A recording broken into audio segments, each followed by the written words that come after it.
Í fréttum ætti þetta að vera helst að Sigurður Ingi Jóhannsson, innviðarráðherra, sagði af sér í dag. Hann var að lesa svarta skýrslu Húsnæðis- og mannvirkjastofnunar og komst að því að honum var ekki stætt. Hann búinn að vera að lofa því að stórauka húsnæðisuppbyggingu. Skýrslan dregur fram að hún þvert á móti að minnka. Hann ekki að búa til fleiri íbúðir, hann að búa til færri íbúðir. Hann stefndi að 4.000 íbúðum. Það stefnir í það að bara á fyrstu 3 árunum vant honum meira en 4.000 íbúðir í að uppfylla.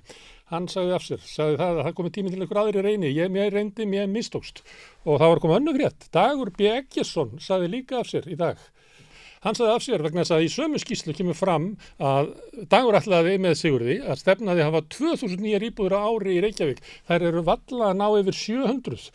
Með sama áframhaldi, þar sem að Húsnæðis- og mannvirkjastofnun segir að verði tilbúið í Reykjavík á nýjum íbúðum, það eru 2.000 íbúðir. Þannig að á 3 árum verða til íbúðurnar sem að Dagur B. ætlaði að búa til á 1 ári.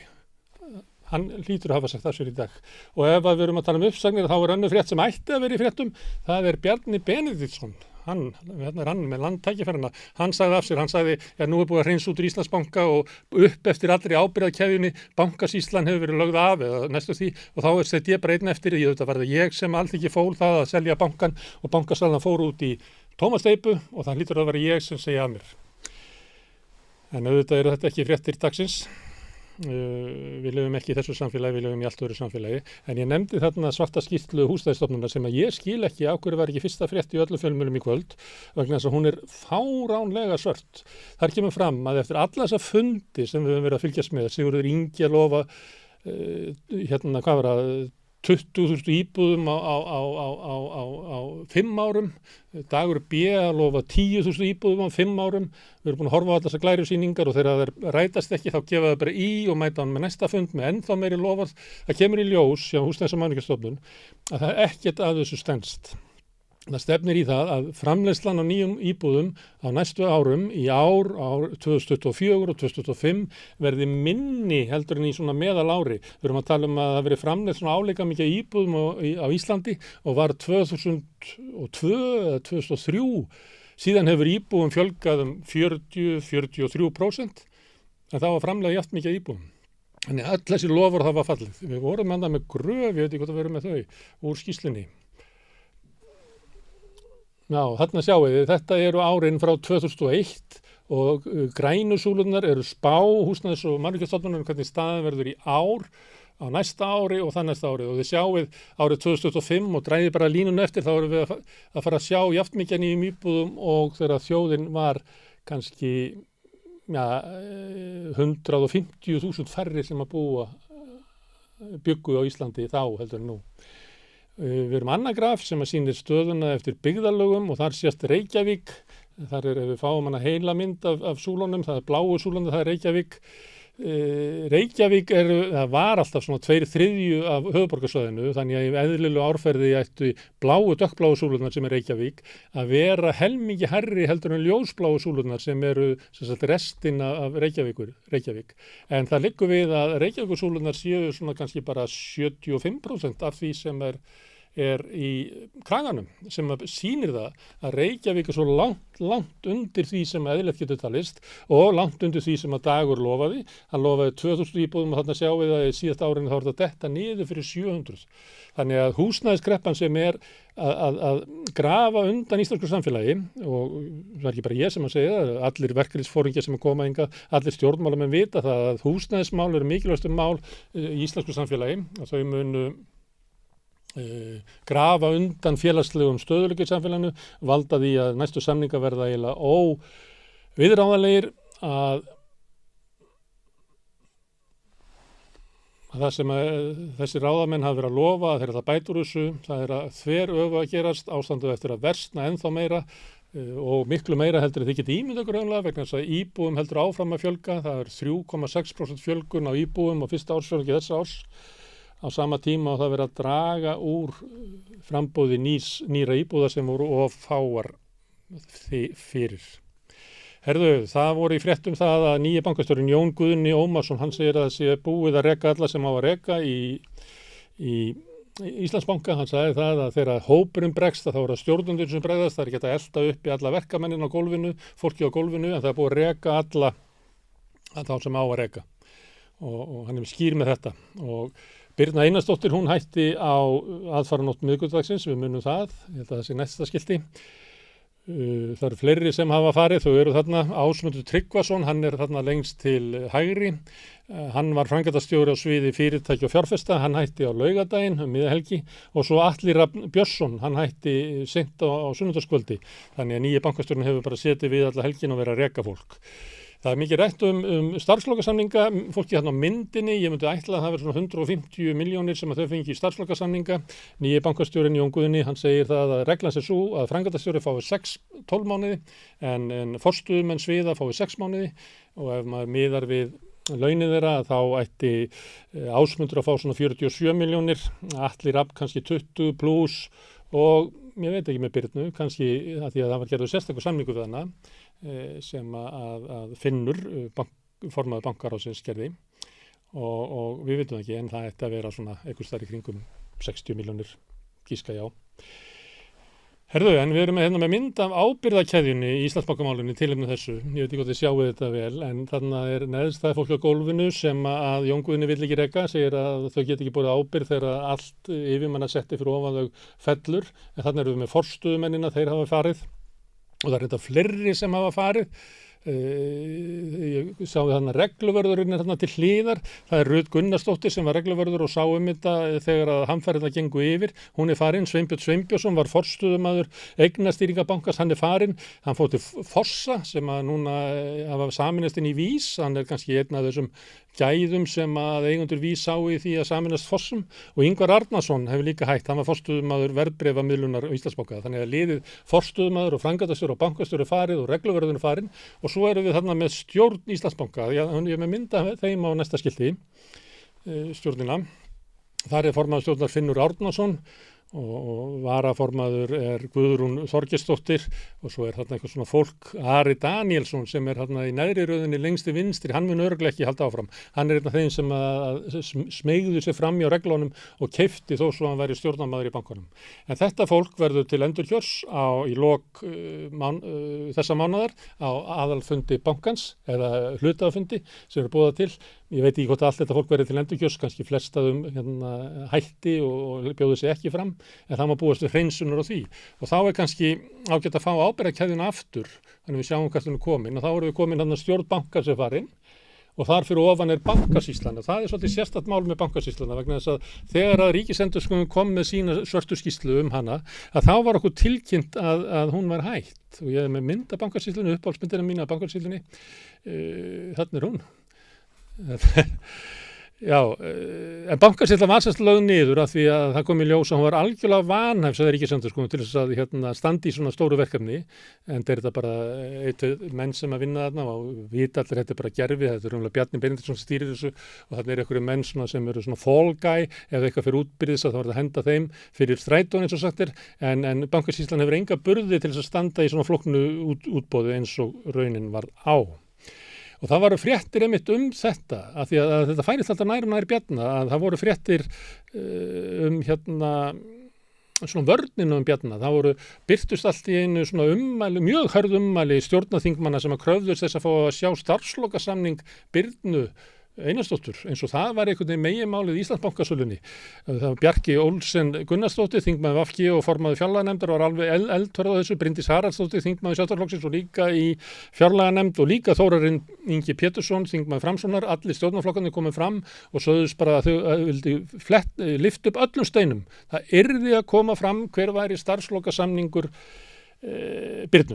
En þetta er sama fólkið og neitaði algjörlega er þið sett á rannsóknarnefnd í þinginu til þess að rannsaka hlut Bjarna Benediktssonar í Íslandsbankasölunni.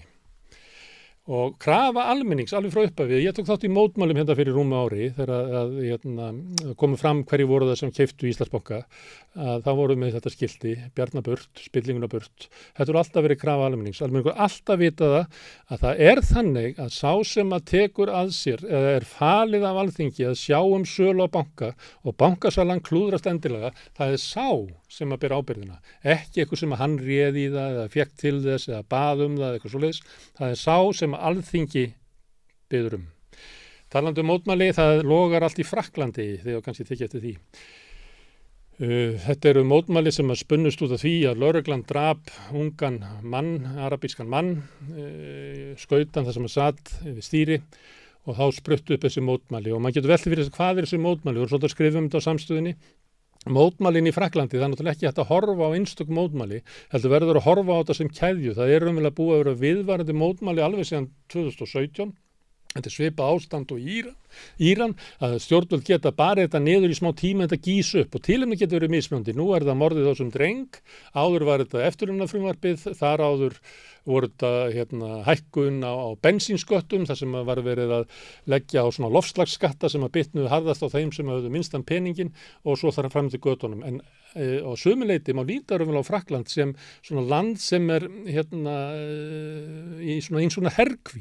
Það eru stjórnvöld sem að sífellt eru að setja í gegn einhverja ákvarðanir sem að ganga þvert á vilja almennings eins og til dæmis í eftirlaunamálinu og öðrum málum sem að ríkisstjórn Macron hefur að setja skattalækkanir til hennar ríku, hvernig þau gengur frá loftslagsköttunum og svo framvegis. Það er alltaf verið að reka ofan í kokið á almenningi, einhver sem almenningur vill alls ekki og almenningur rís upp og þá mætir bara lögreglan, brimvarinn og ber niður uppreisnina. Þannig er ástandið í Frakklandi og talandi um svona ástand að þá eru sorglega fréttir sem að berast frá Ísrael, þar er ísraelski herinn undir, ég veit ekki hvað að kalla þetta, fasistastjórninni sem að þar er, eiginlega bara drepur alla forystu palestínumanna, alla sem að reyna að malda í móinn, alla sem eru að berjast fyrir sjálfsögðum réttum þjóðar sinnar og þetta fólk er bara drepið og myrt. Ég ætla að vekja athygli á því að inn á Samstöðin er viðtal við Gideon Levi sem að hingað kom. Karl Héðinn tók viðtal við hann, hvet ykkur til þess að fletta upp á því, þið getur fundið það inn á til dæmis inn á YouTube og hlustað á Gordon Levi. Þetta er viðtal frá því á föstudaginn held ég, hann hefur verið í fréttunum núna í öðrum miðlum helgina og núna síðast í kvöld.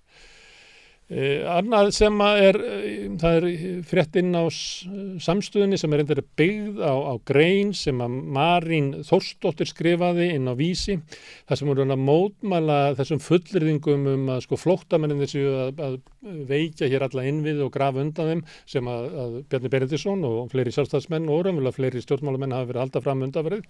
Hún er að benda á það að flóttamannastraumurinn eða aukning flóttamanna, ég tala ekki ef eins og við höfum gert hérna á Samstöðinu, við tökum Úkraínumenn frá sem að eiginlega enginn ætlar að fara að loka dyrunum á eða Venezuela flóttamönnunum sem eru hér í sérstöku boði í Sjálfstæðisflokksins og er bara sérstakt vandamál Sjálfstæðisflokksins, að þá er svo lítil aukning og aukningin er meðal annars að því við nefndum Ísraelin áðan að það eru fleiri palestínumenn sem eru að flýja skiljanlega, en ef þú tekur aukninguna á fjölgun flóttamanna að þá er það svo sáralítið að það er eiginlega fráleitt að tala það í samhengi við aukið álag á innviðina og aukið álag á innviðina er út af ferðamannasprengjunni, við sögum líka frá því á Samstöðinni, ef við tökum gistinætunar þá getum við reiknað með því að á hverju nóttu gisti svona 38.000 ferðamenn á Íslandi í júlí og það verið farið upp í 40.000 að meðaltali í ágúst og þetta suma dagana slæri þetta kannski upp í 45-46.000, Ísland er ekki uppselt fyrir að slæri þetta upp í 50 plus, en þetta er álagið og þetta er mikið til aukning bara á allra síðustu árum, þetta féll niður í COVID en er komið langt umfram það sem áður var fyrir COVID, þarna er álagið á innviðan okkar og ekki bara frá ferðamönnum sjálfum, heldur öllu fólkinu sem að hinga hefur flust til þess að sinna ferðamönnunum, skúra herbyggin þeirra, elda matið þeirra, taka borðunum, búum rúmin og svo framvegis. Þetta er fyrst og fremst aukningin á innviðina en eins og margir hafa bent á, til dæmis Gylfi Sóveka, hagfræðiprófessor, þá er ekki verið að innheimta skatta ferðaþjónustunni þrátt fyrir þessa ofurþenslu, það er ekki komugjöld á Íslandi, það er ekki gistináttagjöld, það er meira að segja virðisaukaskattur á ferðaþjónustunni, hann er í lægra þrepi, bara 11%, gæti verið 24%, þannig að við getum fengið hellingapeningum inn til þess að byggja upp innviðina sem að er að svigna undan álaginu út af ofþenslunni í ferðamannaþjónustunni, en við gerum það ekki. Herðu, við ætlum að spyrja, eða ég ætla ekki að spyrja, Karl Héðinn ætlar að fara hérna út á götu og spyrja fólk hvort þið finnist vera of mikið af ferðamönnum í Íslandi og eftir það þá kemur Þuríður Harpa hingað inn í stúdíóið. Finnst þér fjöldi ferðamanna vera orðin of mikill á Íslandi? Við ráðum ekki til þetta. Þetta er of mikill? Já. Finnst þér of mikið af ferðamönnum á Íslandi? Nei, það bara fínt að hafa sko. Finnst þér þú persónulega vera að græða því á fjölda ferðamanna?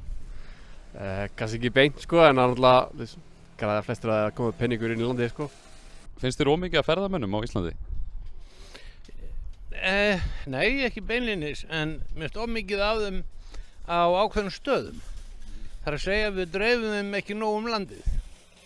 Sem þýðir að þeir eru sjálfur að upplifa sig í kraðaki á þessum helstu stoppstöðum. Nei, ég held að það sé hæfilega mikið núna, en við þurfum að passa okkur. Þú hefur áhyggjur að við séum að fara á gist. Nú er átlað að það komið 5 milljón ferðamanna 2025.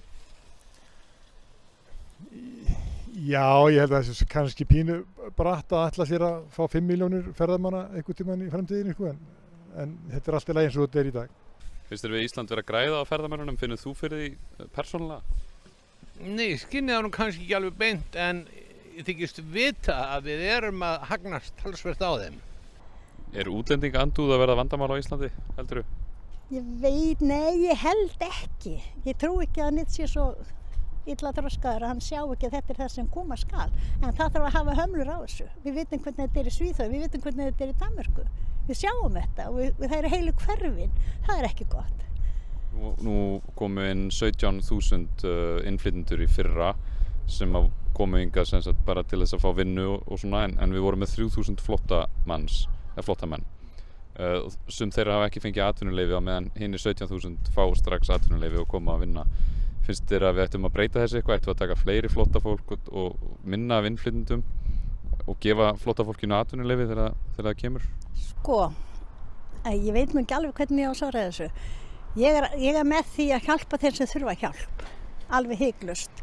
En fólk sem kemur bara til þess að koma og jafnvel að vera bara í 3 mánuði bara því að það er svo græður svo mikið á Íslandi, þetta er alltaf svo frítt, alltaf svo gott.